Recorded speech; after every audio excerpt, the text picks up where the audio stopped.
Thanks for staying with us. We're still reviewing Punch. I'll take the story. So the story on Bobrisky. So the controversial cross-dresser Idris Okuneye, aka Bobrisky, was handed a 6-month prison sentence over Naira abuse. Currently shares the same cell with male inmates, say in the Ikoyi Custodial Center. According to Justice Abimbola Awogboro of Federal High Court, who has sentenced him on Friday, April 12th, said that the judgment will be a deterrent to others who are found abusing and mutilating the Naira. So the custodial center, after judgment, was said to have been treated equally with other inmates. They didn't give him any preferential treatment. According to the warder, who said he was not authorized to speak, said that the crossdresser was not given any 5-star treatment at the facility and was examined at the point of admission. According to one of the officials, the outcome of the examination revealed that the convict had no realignment of gender or genital organs. Bobrisky made a public declaration that he was male, and the court proceedings are public records. Every inmate brought into a facility during admission is examined. He was equally examined, and no realignment of gender or genital organ was discovered. Interesting. Yeah. But we saw... So it all make believe, I believe. I don't know. I'm just saying, based on the warder. They said they checked the exam. You have to examine. The front might be intact. But there was something in the back. Nothing realigned. Wow. Okay, now. So let's take the tariff hike.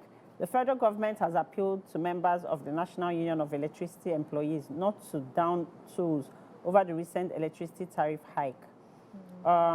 In their earlier reaction, the union had warned the government to reverse the tariff hike and rescind its decision on the removal of subsidy on the tariff, especially payable by Band A customers. If the government fails to address the crippling cost of electricity, NUEE will not hesitate to take strong action, including the swift withdrawal of our members expected to be used by disclosed to impose a tariff hike on the good people to protect the livelihood of our members, because you cannot give what you do not have. Adeyeye said that that the supply of 20 hours of electricity is not feasible. At least they're telling us the truth with the current infrastructure. We just want the citizens to know that this thing is not possible. It is not feasible. You cannot give what you don't have.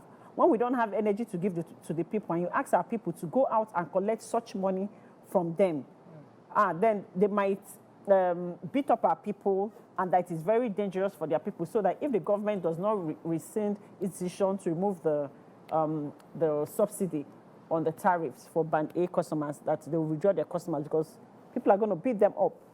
Because you're collecting money for what you did not, for services you did not render. Okay. I want to take the NDLEA story inside the papers. NDLEA giving us a report of what they've done.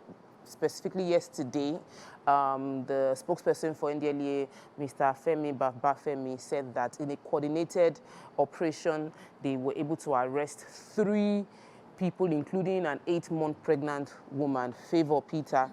Then they also arrested Esther Uduku, that's 27, and Ochubu Michael, 39.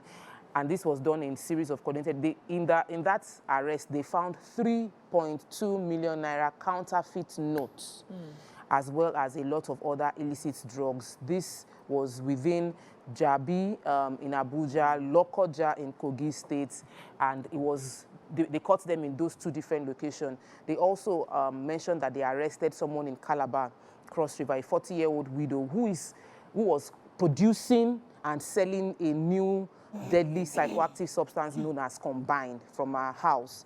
Found someone that was selling about 98 kilograms of cannabis. They will always find cannabis. Cannabis seems to be like a normal thing. But these other psychoactive substances are things that I believe that Nigerians should watch out for, because really we don't know what they are combining together, and the health impact is huge. So thumbs up to NDLEA for the good work they are doing, and we should also caution ourselves against these things. All right, Daily Sun, very quickly. PDP chair, Wike camp pushes for Damagum against Suswam and Agbo. Ohaneze renews push for additional states. Published loan agreements by Obasanjo, Yar'Adua, Jonathan Buhari, Serap tells Tinubu. Safe Schools Initiative, FG to engage hunters, vigilantes, intelligence gathering. Forex power crisis, 40% of manufacturing plants on verge of collapse.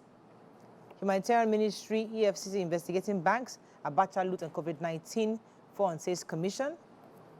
Electricity tariff hike, Nigerians still pay for darkness. Coastal Road, no compensation for shanties owners, says Umahi. Okay, which story?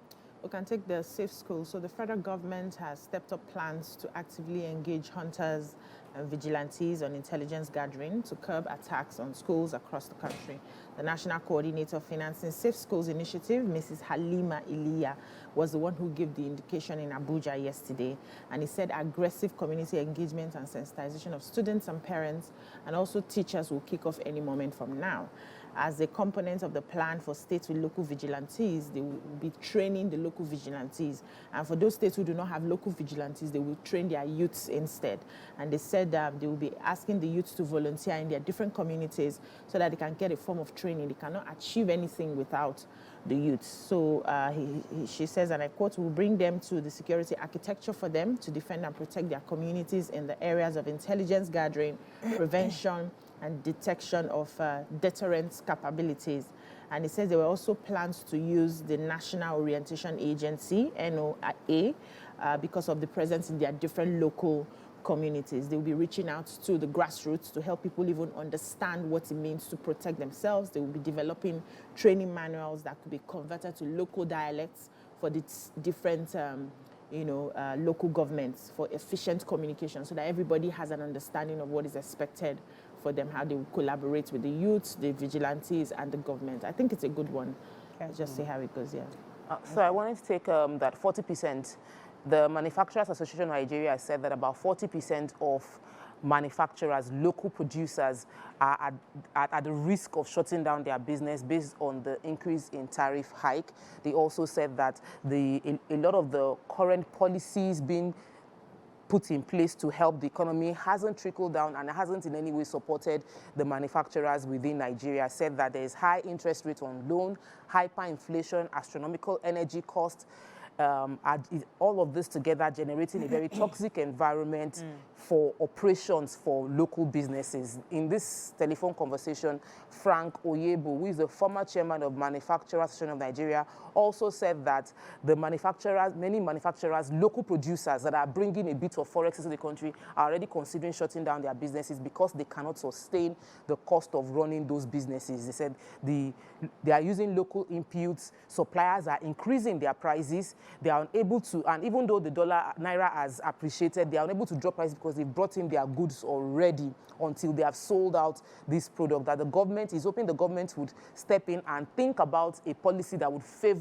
manufacturers within Nigeria, and I totally agree that the policy seems to be working. But we also need to, temporary. I know. We can't do another policy to sort a temporary situation because once things stabilize, so I can't now do a policy just because we can do an intervention so that they don't shut down their businesses. Because when they shut down their businesses, people will lose their jobs. Okay, let's take another story. Son, okay, so let's take the Ohaneze Ndibo story.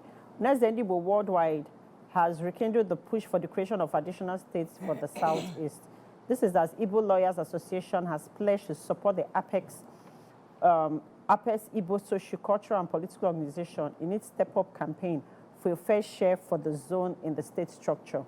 The zone has been agitating for an additional state and had actually made presentations to the government to use its legal instruments, especially with the 1999 Constitution review, to do so, to be at par with the other 5 zones in the Federation, most of which have 6 and one that has 7.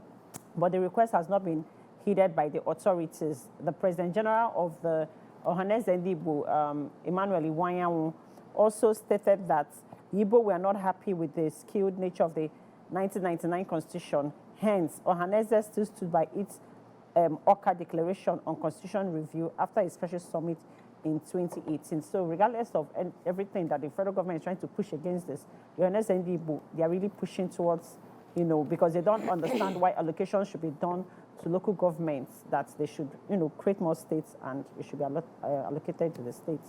Okay, final story this morning. So David Umahi, the Minister of Works, has said that the 700-meter Lagos-Calabar Coastal Road project would not compensate those that have shanties and those people that had those caravan owners along that line. So those who have permanent structures will be compensated, but those of them that have those caravan owners, the shanties, the kiosks, they're not going to compensate those ones. Wow. And they're saying that the project should be completed in 8 years, and there's a revenue generating project because they're going to have, it's going to attract tourist attraction, and so it attracts tourists, commerce, water transportation, factories, hotels, real estate development along that line, and they're expecting that it will cost about 15 trillion naira and will be completed before the 8 years. So they're going to be, it's also going to be tolled, so hopefully that they're going to get revenue from that bridge. But it's an all-important bridge that must be carried out, but unfortunately, only those with permanent structures will be compensated. We have to run quickly. I know there was a point story, the story about okay, so yes, how neighbors yes. repeatedly defiled me, physically challenged. It's so sad, you know. 1 second, let me pull that up because you said the last story, so I just felt we're going to do. So the point. Yes, so the point. Okay, so a 14-year-old girl, notwithstanding her physical disabilities, a 14-year-old girl named Withheld has revealed that she was turned into a sexual object by 3 of her neighbors in Oshobo, Ogun State, whenever her mom steps out in the morning, early hours of the morning, to sell pap. She explained that out of 3 of the men, one person started following her into the bathroom whenever she wants to take her shower. And well, if she wants to scream, the person will put his hand over her mouth and then molest her. When she reported to her mother found out, and the man begged, asked for forgiveness, and the mother forgave the man. Wow. Right? So shortly after that, a second neighbor came, and a banker. This person is actually a banker, and now started molesting her. That when the mom goes out in the morning, the guy will sneak into her bedroom around 6:30 in the morning and start molesting her.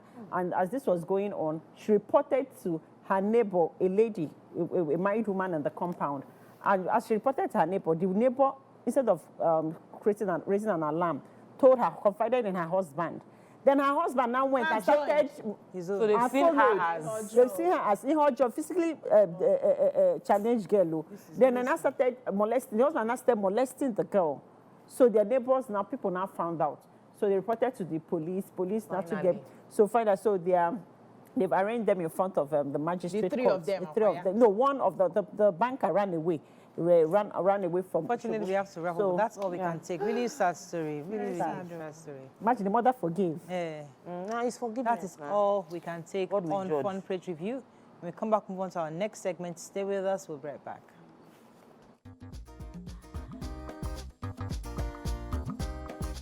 Stay tuned. Your View will be right back.